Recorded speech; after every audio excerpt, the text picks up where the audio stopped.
Welcome to The Growth Equation. This isn't your typical business podcast. We're keeping it real about the challenges of scaling up, period. I'm Tristan Wright and I've been there. I've built and scaled my own business. I've sold it. I've learned a ton along the way. Now I'm bringing you the no BS stories of founders who are in the trenches right now, navigating that messy middle. We're talking advertising, marketing, design, creative, branding, the whole 9 yards. It doesn't matter if you're a solopreneur or running a team of 100. Everyone's got a secret sauce, that thing that makes them different, better. We're going to uncover it. So grab a coffee and let's get real. Welcome to The Growth Equation, where we dive into the real challenges and triumphs of scaling an Australian, New Zealand, and sometimes an international marketing, branding, creative, or media style agency. Today, we're talking to Anthony from Attention Media, all the way from regional Shepparton. Anthony, welcome. Tristan, thank you very much for having me, and really appreciate you taking the time to have us on the show today. My pleasure. So I want to hear a bit more about the fact, we were chatting before the start of the show that you're based in Shepparton, regional town in Victoria, and there's not a lot of agencies that are based in regional towns. So I'd love to hear a bit more about the story there.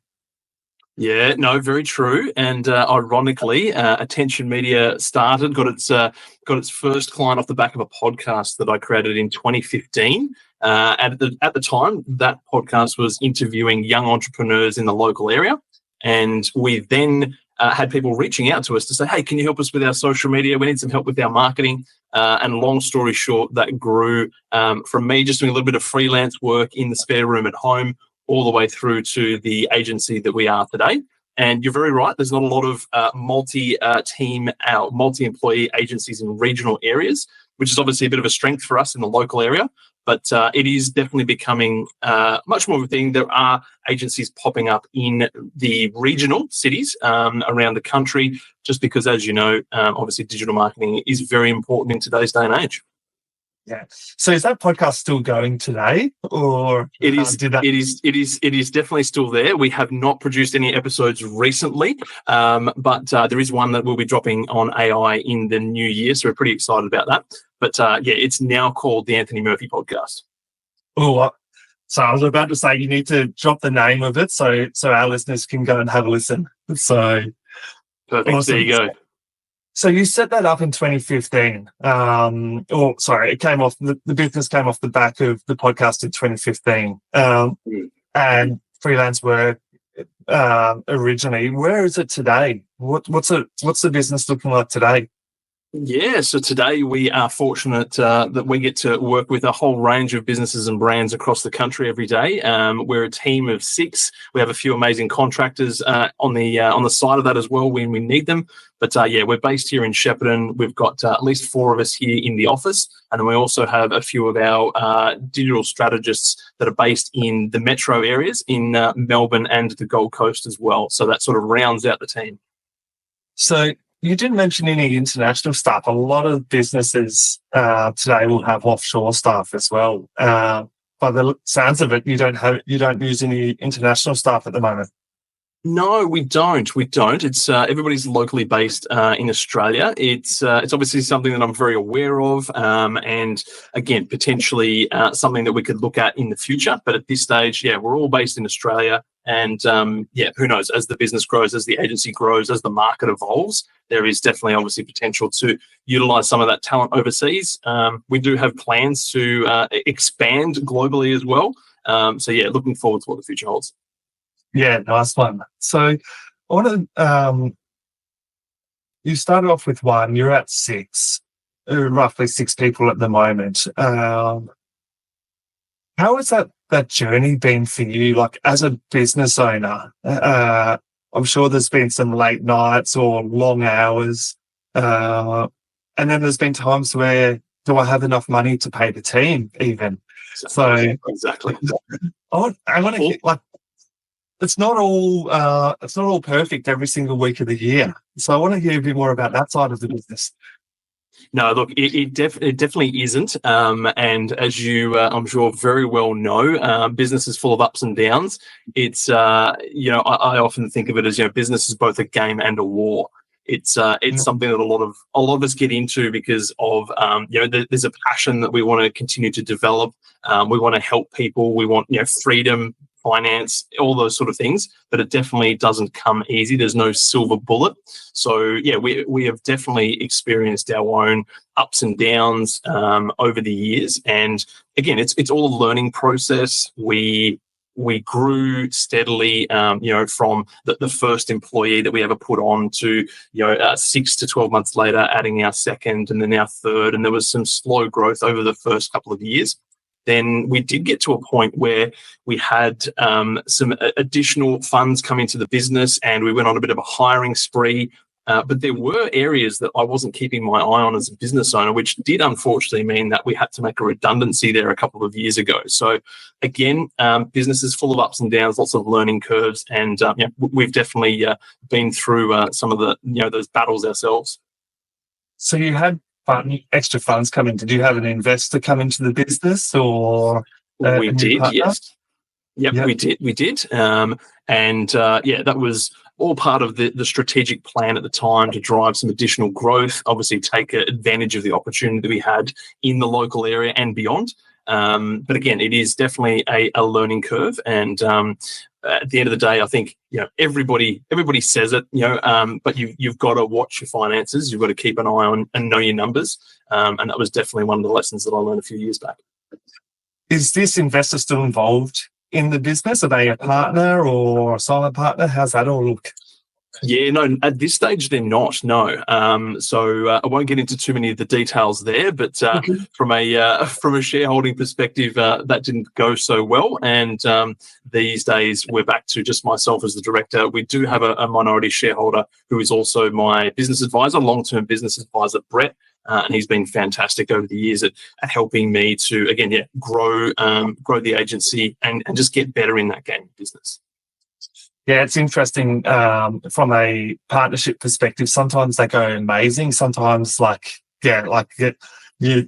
there's issues behind the scenes, and it's like a marriage almost. Of course. Exactly. And while unfortunately, there was some actions taken not from our side that weren't in alignment. It definitely. Again, gave me the experience in terms of having investors and shareholders in the business, and we had a board, and that's something that I've always wanted from that business side of things, is to have somebody be accountable to somebody else, whether that's a board, whether that's an advisor. Always have somebody there who can help to guide you and keep you accountable. I think that's really important as well as a business owner. Yeah, totally. So going back to the actual service that you offer, why is someone going to choose working with Attention Media over any other agency? Yeah, it's a really good question. And at the end of the day, I think it comes down to, are we going to be a good fit for each other, right? And, I think in business, a lot of the time there can be a case of it's, make a sale at all costs. And I think it's really important as a business owner to, do your due diligence as well. Just because somebody comes to you and is potentially interested in your services doesn't necessarily mean what you offer or what you do is the best fit for them. So first thing is to have a look at, whether a sale should be made, whether there's going to be good synergy there, whether you can help that person. And then the second part to that would be the fact that, again, Attention Media, we're specialists in certain areas, and that is content creation, paid advertising, and website design and development. So they are things that our team works on day in and day out, and we work really hard to be the best that we possibly can be at those particular services. And we don't try and be everything to everybody. I think that's another really good point. For example, we don't offer SEO as a service. Again, obviously very, very important, very popular in the digital marketing space. However, it's not a service that we provide ourselves. We have some amazing referral partners that we work very closely with if any of our partners need SEO. But again, I think it's becoming a specialist and being really good at what you do. And that's going to get the best results for your customers and clients. Yeah, totally. Like at the end of the day, whilst SEO is digital, it's it's not necessarily creative. It's very process driven. So it's a very different service. So it's a whole nother world unto itself. That's for sure. Yeah, you need to stick in your lane and niche effectively. So and that's probably another really good point to make as well is, you can sort of have that shiny object syndrome and or have people asking you if you can supply, XYZ service, and often we can be in the position of wanting to say yes or wanting to help and please everybody, but it is really important that you don't spread yourself too thin, and you are providing the best possible service that you can, which means sticking to your lane, doing what you do best, and not going too far and wide. That's it. So through your journey, what is, I guess, the most surprising thing that you found about scaling the business, like that you weren't expecting? That is a great question, and I think you'll probably love the answer to this one. But it's systems, it's processes and systems within inside the business that is going to allow your team to do the best possible job that they can, and that's something that we need to continue to work on ourselves. In the very early days when it was just myself and maybe one or two others, it is a bit more of a shotgun approach, and you're reacting. But as you continue to grow a team and improve on that service, you need to have systems in place that the team can follow to provide consistency, and even just so that everybody can come to work and then do their job, not have to be micromanaged, not have to be followed up. Systems are a really important thing, and we'll continue to work on that ours as well as we move forward. I think you can never have the perfect system. Like, it's always improving. Like, you've got to have live SMEs, all of that sort of stuff. So 100%. Has there been a time like that you've actually felt like you're stuck in the journey and you're like, shit, I don't know what to do next. Why am I doing this? Definitely.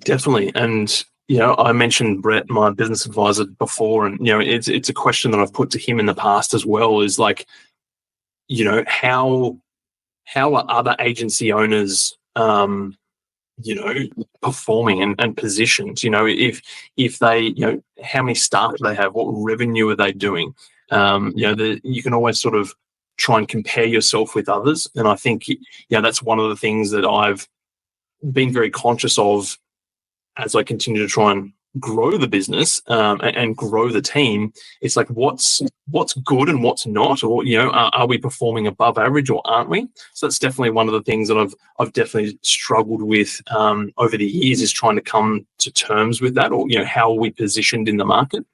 And Brett's advice to that typically has been, ignore the rest and just focus on you and what you're doing and where you want to go with your business. Because at the end of the day, it doesn't matter what anybody else is doing. Like, that's their journey, that's their business. So focus on yourself.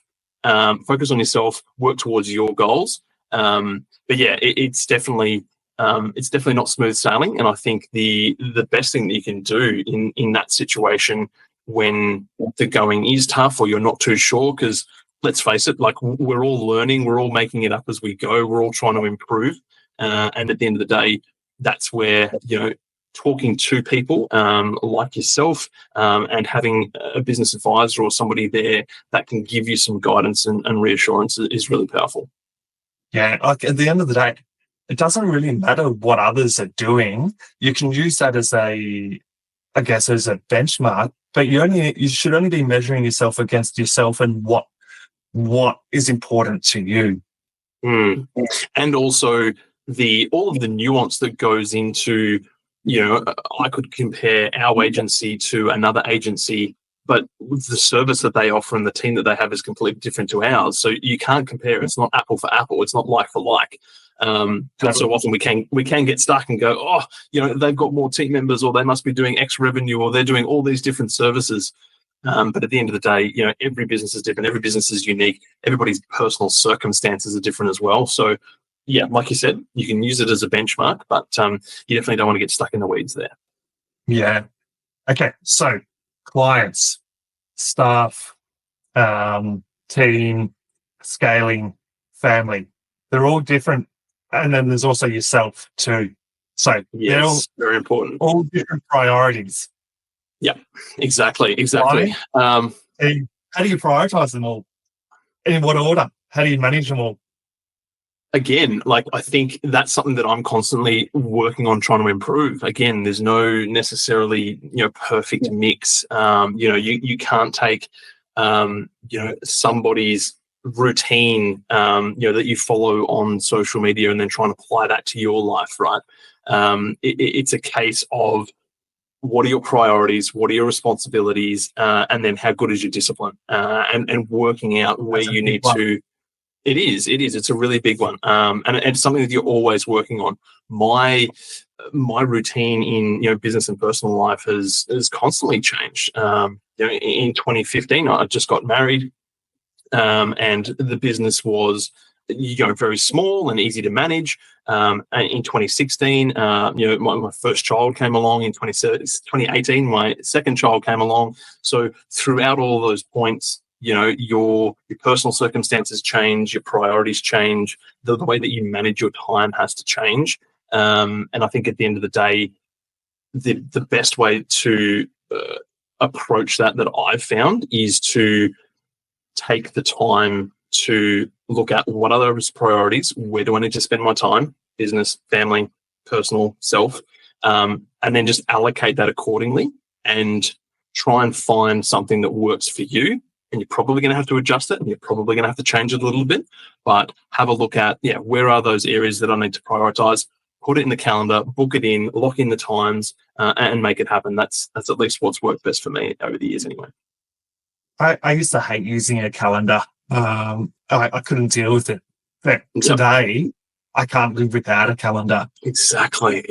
No, look, my my life runs off my calendar essentially. Everything has a time. Does it always go to plan? No, but at least those fundamentals and those priorities, if they're in the calendar, where they are. You have a bit of a plan for the week or the month, whatever it might be, and then at least you've got some structure to follow and work on. Yeah. Does mindset and vision have anything, or what does mindset and vision mean to you?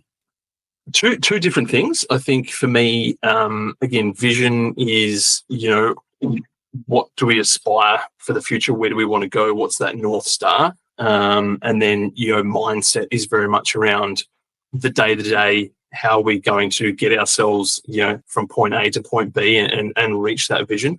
And it's also something that, I'm always working on as well. Mindset, I think, is something that I didn't know a lot about or learn a lot about as I was growing up. It was not something it wasn't a buzzword. And the more personal development that I do, the more coaching that I do, the more that I work with people, read podcasts, all that sort of stuff. You're constantly working on that mindset and trying to improve it.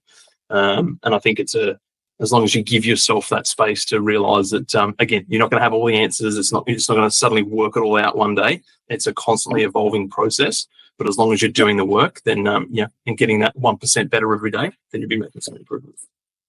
So it's one thing doing that for yourself, but there's no point, or there is a point, but you focus just on yourself. But what about applying this to your team? That is definitely an area that I know that I need to improve on. Again, as time goes on, as the team grows, as you work on, the processes and the procedures and the systems inside of your business, like you do get to a point where, again, it's not just myself. I need to, as the founder, as a leader, you need to be looking at, your team and how can you work on improving that for them as well. And I think that's probably one of the biggest, or one of the areas where business owners can get stuck, or they don't see the growth and the scale that they want to see, because you can get so involved in the day-to-day, putting out the fires, doing the work in the business, that you get to a point where there's not enough bandwidth to take that top-down approach and look at how is the team performing, what can I be doing for them, how do I make their role easier and more efficient. So definitely something that I need to improve on as well. Yeah, it's a big thing. I see a lot of business owners invest a lot in themselves, but from a mindset and growth perspective, But at the end of the day, they're only one cog in a team that delivers the growth of the business. So Yeah, so true. So True. And in the last 12 months, we've definitely placed a greater emphasis on, training for the team in their interest areas and the areas that they operate in, but then also in a more holistic sense around, training with AI, etc., and making sure that, what's happening in the market, we're doing our best to evolve with that and implement all of that within our business. So that's definitely a focus. What are you seeing with AI, and how are you like that's a big question, but I'm just going to leave it there. It is. It's a big question. It's an exciting question. I think the reality is that in terms of AI, I know myself personally that what I know and understand about it is just the beginning, right? It's just the surface level, the capabilities, and what the public facing version of AI that we have today, even as amazing as it is with things like GPT 4.0. That's still just the tip of the iceberg. It's just the start in terms of what AI can do and will be able to do in the coming years. So it's something that I believe we can't shy away from. It's here to stay. It's been around for a long time as well in different formats. In the digital marketing space, for example, AI and machine learning has been a part of all of our favorite social media platforms for years. And it's only now getting to a point where, as a general population, we're able to leverage, AI, generative AI, large language models, and start to implement that in our day-to-day and really get some benefit from it.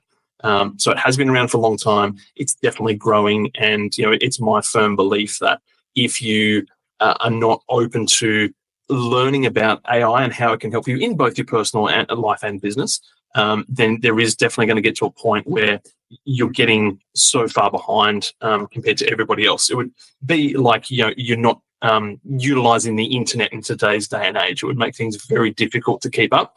It's the same thing with AI. If you're not going to look at how it can be implemented and how you can use it, you're very quickly going to get left behind. How have you implemented it into your processes so far?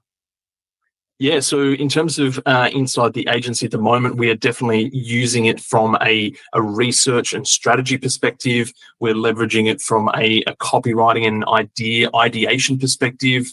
It's also great, I've found, to crunch large amounts of data and give you some feedback on that as well.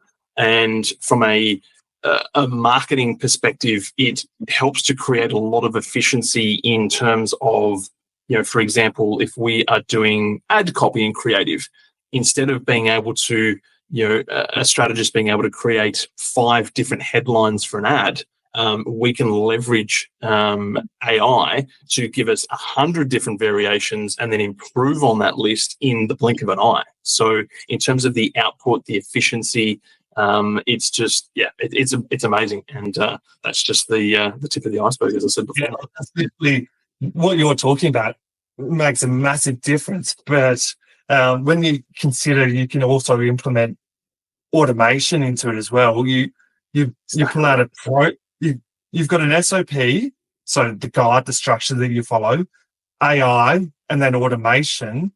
Yep. Effectively, all of what you just said can happen in the blink of an eye, and you just need approvals at each stage or feedback at each stage. So it cuts down 10 hours work into 2 hours. And there's some amazing agencies out there now that are just focusing on AI and AI services. Whole automation systems with answering phones and taking customers' details, putting them into a lead flow, sending them a lead magnet, answering their questions, changing their appointments. It's all of those repetitive tasks that can often be quite burdensome or time intensive, for us as humans. The ability for AI and automation to become so much more efficient, and just all of the speed and improvements that come with that, it's going to change the business landscape. It already is changing the business landscape. So I'm very excited to see what happens over the next couple of years. It's it's definitely going to change. Changes a lot in the next couple of years, that's for sure. So, your biggest setback, like what's been your biggest single setback that you've faced in business? And be honest too. Yeah, for sure. I think potentially, like I touched on it earlier, when we had shareholders or a shareholder come into the business, we had additional capital to grow the company, and we did over a 6-month period. We essentially doubled the team. We hired lots of people, and as I mentioned before, the biggest setback for me was at that time going from a team of 3 to a team of 6. My focus was just all on the team, HR, onboarding, and running the day-to-day. And what I forgot about was the sales side of the business, which is obviously extremely important.